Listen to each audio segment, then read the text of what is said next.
On s'est rencontrés dans le bois. On s'est rencontrés dans le bois pour la première fois. Pourtant, je l'avais déjà vu avant. À la cantine, dans les couloirs, dans la cour. Carole était petite, les cheveux noirs de jais et le regard vif. Elle avait sa manière de penser la vie, de la penser en poésie. Quelque chose de spécial sur lequel je n'ai pas réussi à mettre le doigt. De métallique, de...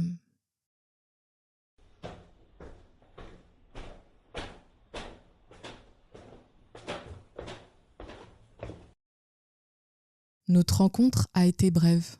Elle est sortie de l'hôpital, j'y étais encore. Et, quand elle profitait de ses derniers moments dehors, j'étais dans mes précipices intérieurs, assommée. Mais, dans ce laps de temps, entre septembre et janvier, entre sa sortie, la mienne et sa mort, on a pris quelques cafés dans sa petite cuisine.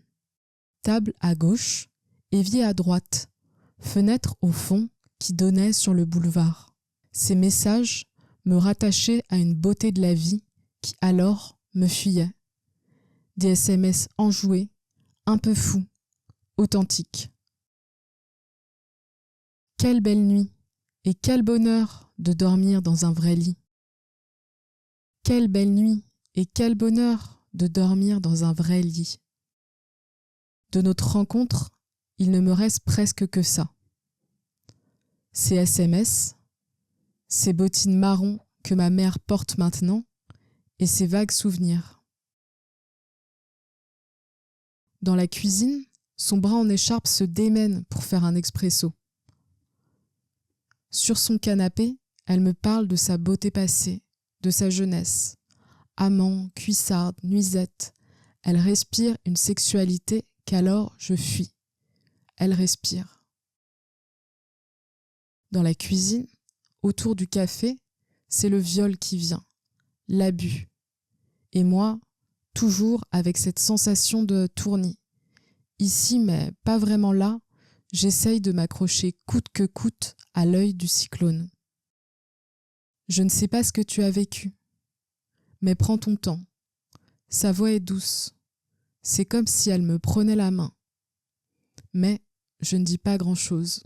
Un autre jour, je viens l'aider à faire le ménage. Elle a reçu son matelas. Il est beau, mais son enthousiasme plus encore. Toujours affairée, débordée, débordante. Santé à nous, raison à tous, m'envoie-t-elle le 22 septembre. Le lendemain, j'apprendrai qu'elle n'a pas été admise à X hôpital, car pathologie trop lourde. Quelques messages de bonne santé nous mènent au 31 décembre et, après ses vœux, sans champagne mais avec tout son cœur, elle est morte. C'était abrupt, violent. J'aurais aimé la voir plus. Évidemment, recevoir plus de messages et réussir à lui parler, à m'ouvrir plus. Peut-être que ça se serait mal passé, qu'aujourd'hui, elle vivante, je n'aurais pas cette vision idéalisée d'elle, un peu comme un portrait sépia. Les messages de cette période restent gravés dans le cœur de mon téléphone.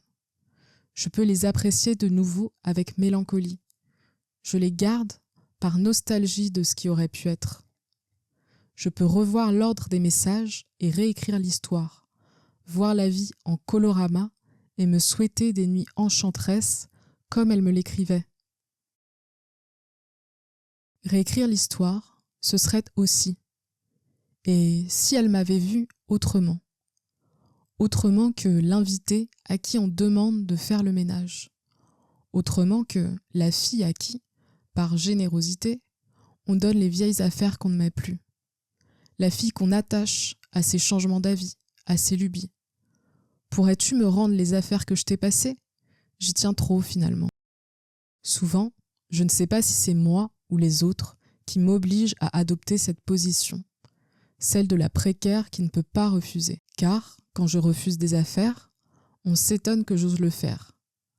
Quand j'ose penser que je pourrais être autre chose que babysitter ou femme de ménage, on me dit « Ah oui, mais tu ne veux pas être auxiliaire de vie ?»